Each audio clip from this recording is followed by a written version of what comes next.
할렐루야. 오늘 전 본 말씀을 근거로 해서 좌절과 성취의 차이라는 제목을 가지고 은혜를 나누고자 합니다. 우린 지금 최첨단 현대 문명 속에 살고 있어요.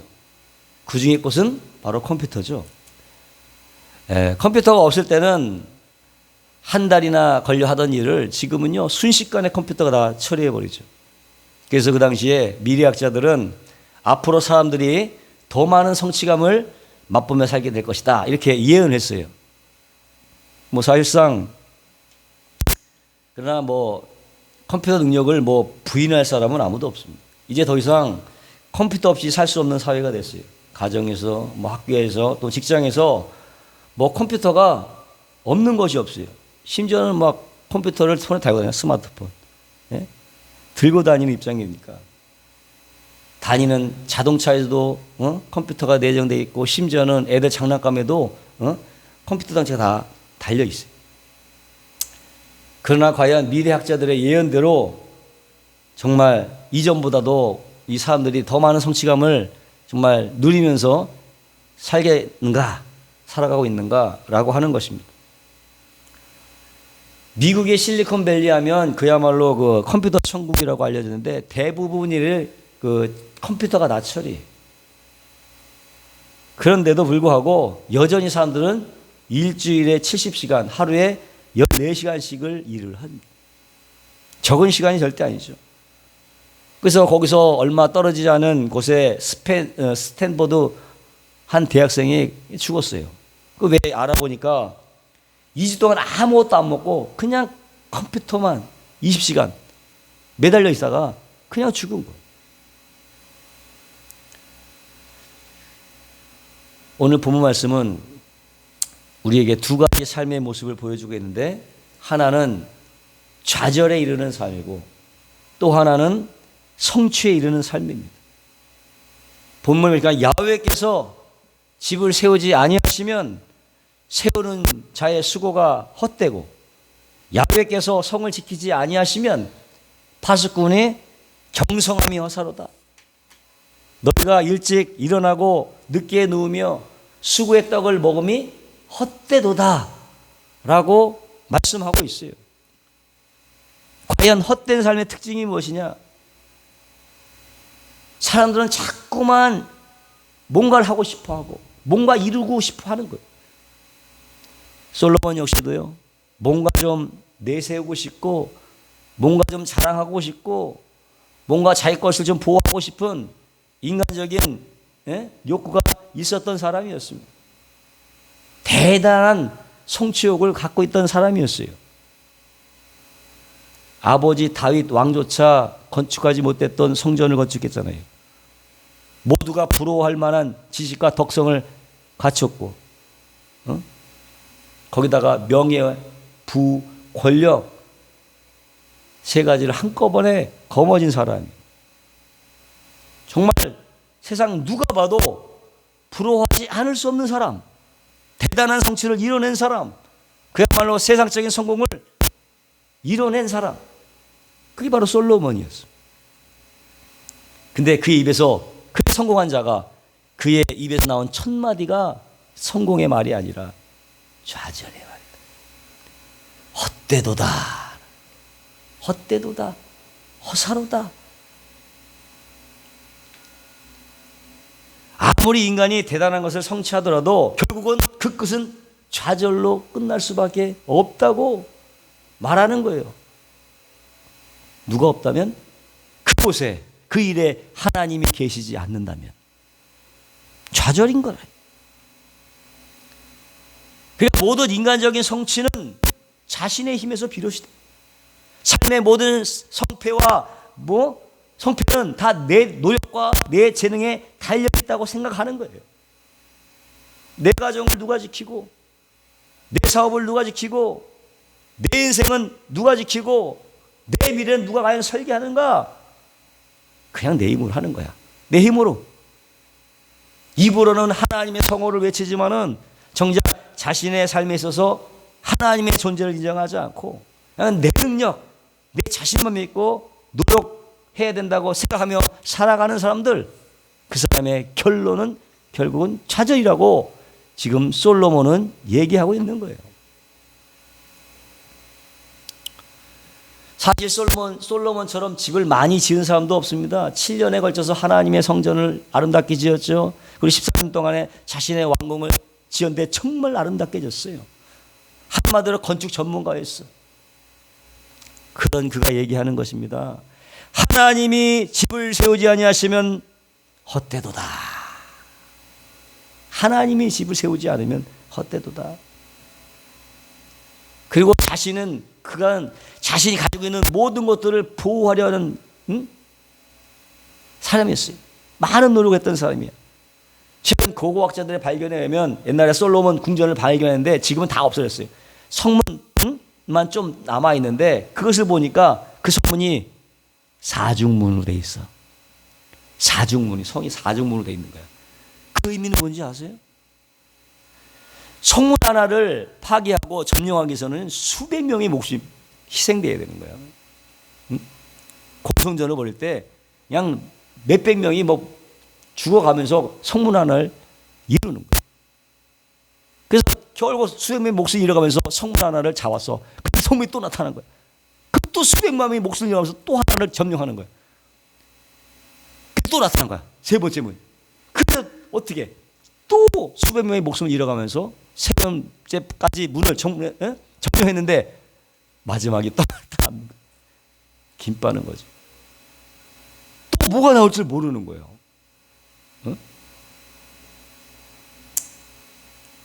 그렇지만은 그러한 성조차도 하나님께서 지켜주시지 않으면 모든 것이 허사라고 지금 솔로몬은 지금 고백을 하고 있는 것입니다.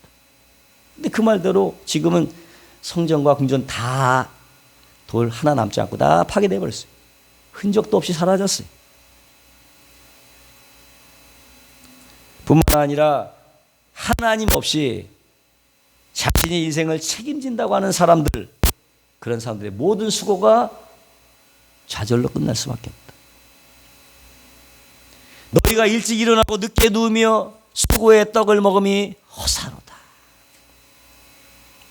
그러니까 수고하면 할수록 더 많은 좌절을 경험할 수밖에 없다. 예? 수고는 뭡니까? 고생이야, 고생. 고통인 거예요. 근데 남이 주는 고통이 아니라 스스로 짊어지는 고통이야. 예?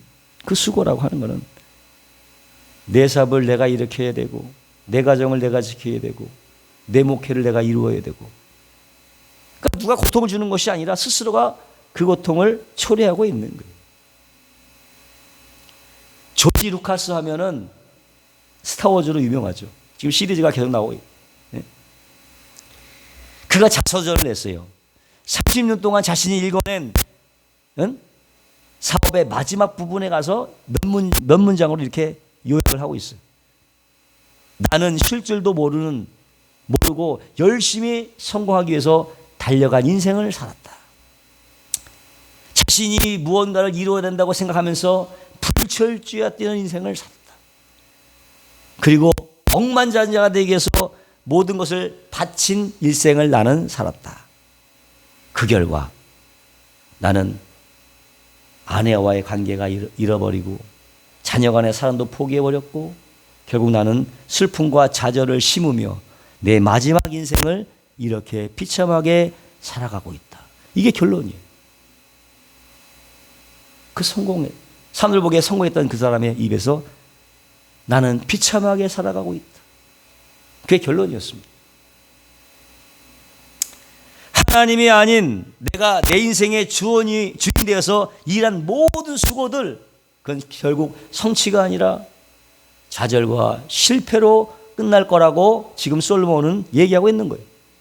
그러면서 말하는 거지. 나만큼 집을 많이 지어본 사람 있으면 나와봐. 나만큼 재산 많이 갖고 있는 사람 있으면 나와봐. 나만큼 공부 많이 하고 나만큼 열심히 산 사람 있으면 나와봐.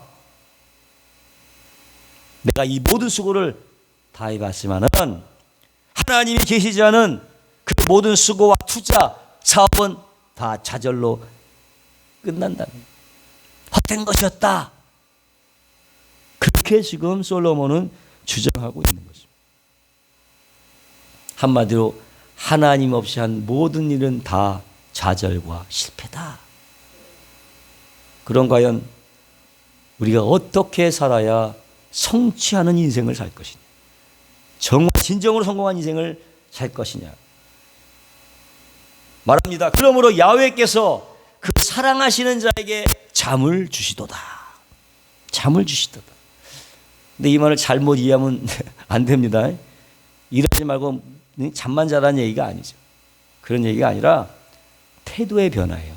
우리의 태도의 변화. 내가 내 인생을 책임지는 것이 아니라 하나님이 내 인생을 지으시고 세우시고 지키심을 인정하는 자세, 이것이 중요하다고 하는 거예요. 아멘. 우리가 왜 주일날 꼭 예배를 드려야 됩니까? 인생의 가장 큰 선물은 우리가 수고할 때 얻어진다는 거야. 우리 수고가 잠을 잘 때 얻어진다는 거야. 평안히 쉴 때 얻어진다는 거야. 활동이 없는 상태에서 온다는 거예요. 가장 큰 선물은. 그러니까 은혜지. 한 것 없이 그냥 쉬고 있을 때 오는 것. 아담 보세요. 아담이 언제 하와를 받았어요? 잠잘 때. 하룻밤 자고 일어났더니 하와가 딱 있는 거야. 이는 내 뼈 중에 뼈요 살 중에 살이다. 근데 아담이 하와께서 한 게 없어. 그냥 자고 뭐 일어난 거야. 한 게 없어. 아브라함 역시도 축복을 언제 받았느냐? 잠 잘 때 꿈속에서 받았어요. 너는 너희 옷도 친척 아비 집을 떠나라. 내가 너에게 복을 주겠다. 꿈 중에 말씀하시는데 무슨 복? 세 가지 약속하시잖아요. 땅과 자손을 주겠고 넌 축복의 근원이 되게 하겠다. 약속이 주어진 거예요. 잠잘 때 15장에도 꿈속에 나타나서 아브라함아 두려워 말라. 내가 너의 상급이요 너의 방패다. 아브라함 그 다음에 두려움에 떨고 있는데, 방패라는 말은 뭐 어느 정도 이해가 가는데, 상급? 상급 주면 뭐해? 그걸 받을 자손이 없는데. 상급을 주시면 뭐합니까? 이어갈 자손이 없는데.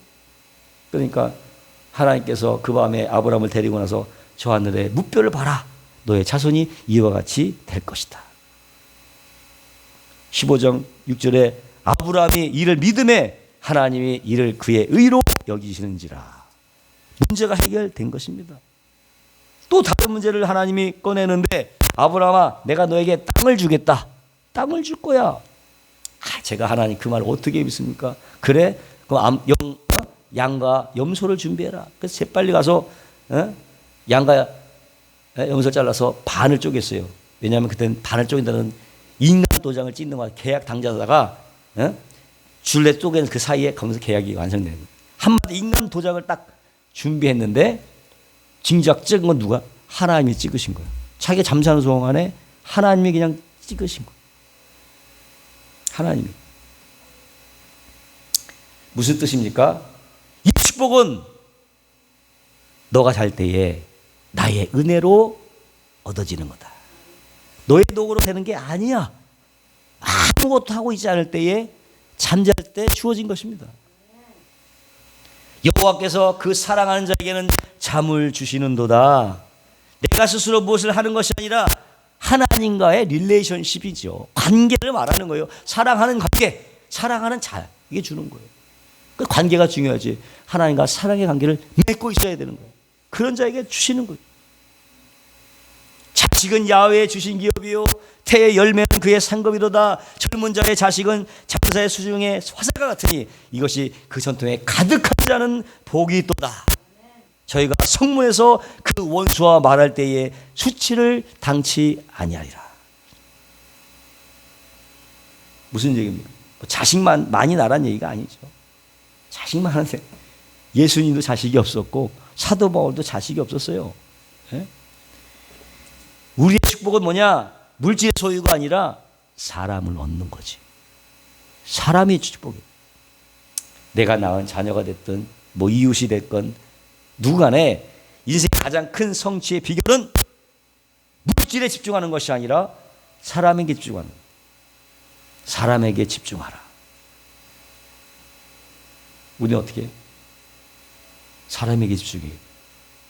믿음의 2세대를 양육을 해야 돼요. 우리의 자녀가 되었던 다른 사람의 자녀가 됐던 상관없이 믿음의 2세대를 양육해야 돼요. 길러내야 됩니다. 우리가 믿음의 이 세대를 양육하기 위해서 수고하고 내 인생을 바치고 내 물질과 시간을 바칠 때에 우리의 인생은 실패하는 것이 아닙니다. 하나님 앞에서 위대한 성취를 이루게 될 것이라고 지금 말씀하시는 거예요. 아멘. 4절 보시면은 젊은 자의 자식은 장사의 수중의 화살과 같으니 이것이 그 전통에 가득한 자는 복되도다. 믿음의 이 세대가 가득 잠긴 자가 복되다고 하는 것입니다. 이것이 여러분 최상의 투자고 최상의 성취인 줄로 믿습니다. 믿음의 자식들을 양산해내는 것, 우리의 귀한 사명이요 임무인 줄로 믿습니다. 하나님이 그랬습니다. 하나님 역시도 오랫동안 자신의 전통의 날카로운 화살을 준비해 오셨어요. 때가 되면 그 화살이 땅에 꽂혔지. 누구십니까? 예수 그리스도. 만민을 구원하는 하나님의 성취가 된 것이죠. 모세 역시도 저절로 모세가 된 게 아니에요. 그의 부모가 어떻게 그를 전통에 숨기고 목숨 걸고 믿음으로 그를 양육했습니다. 귀에다가 속삭이는 겁니다. 너는 하나님의 사람이야. 하나님 일을 해야 될 사람이야. 철저하게 믿음으로 교육시켰어요. 그리고 그 화살이 결국은 이스라엘을 구원하게 된 거예요. 모세는 또한 40년 사역 가운데 많은 일을 했지만 가장 위대한 사역은 화살, 여호수아를 길러내는 거예요. 여호수아를 전통에 담지 않았다면 40년 동안에 그 고생했다가 가나안 땅에 들어가지 못했다면 아무것도 이루었어. 다만 근데 마지막 화살 여호수아를 준비했기에 가나안 땅에 들어갈 수 있었던 40년의 그 사역이 이루어지게 된 거예요. 결과를 보게 된 것입니다. 예수님의 가장 큰 성취가 뭡니까? 병을 고친 겁니까? 오병이의 기적입니까? 바다 위로 걸어가신 겁니까? 바로 33년 동안 사역을 준비했던 12명의 제자를 길러내는 거예요. 화살을 준비한 거죠. 12명의 제자들. 그 12명의 제자들 때문에 오늘 우리가 예배를 드리는 것입니다. 아멘. 이어져서 우리가 예배를 드릴 수 있는 거예요. 바울도 16년 동안 수많은 일을 했습니다. 그의 화살은 뭡니까? 영적 아들 디모데였잖아요. 영적 화살을 준비했어. 우리 인생에서 진정한 성취는 바로 사람의 관심을 가져야 돼. 자식이 됐든 이웃이 됐든 간에 그들을 영적 세대로 키워내는 일, 믿음의 사람으로 키우는 일, 그것이 바로 하나님에서 진정한 성공의 지름길이자 우리의 삶의 성취인 줄로 믿습니다. 길러내야 되는 거예요. 어쨌든 오늘날 세상을 한번 바라보면요, 모든 사람이 다 그냥 집 짓기 바빠. 집을 세우기 그냥 혈안이 돼 있어요. 더 넓은 아파트, 더 많은 돈을 은행에 저축해 놓고 그 돈을 지키려고 노심초사하면서 살아가고 있습니다. 그런데 누가 그 집을 세워줘요? 누가 그 더축한 돈을 지켜줍니까? 입으로는 하나님이라고 외치지만은 내가 진전 근거하면서 지키는 거야. 그 이유가 뭐라고? 좌절로 끝날 수밖에 없어. 너희가 그렇게 살면 좌절을 경험하게 될 것이다. 오늘 본문이 그걸 말해주고 있어요. 창세기 11장 보니까 수많은 사람들이 모여서 바벨탑을 지었어요. 그 결과 뿔뿔이 흩어지고 말았지. 그들의 뜻이 이루어지지 않았지. 좌절이었지. 그러나 11장 마지막에 놀라운 사건이 등장하게 되는데 하나님이 시작하지. 누굴 불러내? 갈대울에서 아브라함을 택한 거예요. 화살을 끄집어내는 거예요. 그 아브라함을 통해서 예수께서 오시고 세상이 구원받게 된 거예요. 세상의 모든 사람들이 자신의 노력으로 허황되고 무너질 집을 짓고 있는 그때에 하나님은 하나님의 성취를 사람을 통해서 이루고 계시는데 바로 그것은 아브라함이었다. 할렐루야. 우리의 인생의 진정한 성취는 바로 사람인 것입니다. 과연 내 전통 안에 화살이 얼마가 있는가? 누구를 품고 있는가? 무엇보다 우리는 이 전통 안에 믿음의 2세대가 담겨 있으면 좋겠어요. 아파트에 대한 청사진이 아니라, 노후 대책이 아니라 자신의 전통 안에 숨겨진 화살을 여러분 날마다 예리하게 다듬으시기를 주의 이름으로 축원합니다. 우리의 자녀들이 과연 어디로 달려가는지, 어떤 화살이 되어 가고 있는지, 여러분 오늘 그 화살을 위해서 주 앞에 진정한 기도를 드리시는 저와 여러분 되시기를 주님의 이름으로 축원합니다. 기도하겠습니다. 거룩하시고 영화로우신 하나님 아버지, 자멸과 성취의 차이, 그것은 바로 내가 주인에서 일을 하느냐, 아니면 하나님께 따르면서 바람에 동행하는 것이 성취의 길이냐. 답이 나왔습니다. 하나님을 의지하며 하나님께서 모든 순간순간을 지켜줄 것을 믿으면서 행할 때에 우리의 삶이 든든하게 될 줄로 믿습니다. 과연 우리 전통 속에 어떤 화살이 있는가 돌아보게 하시고 믿음의 하나님 자녀의 화살을 준비하는 우리 모두가 되게 하여 주시옵소서. 예수님의 이름으로 기도나이다. 아멘.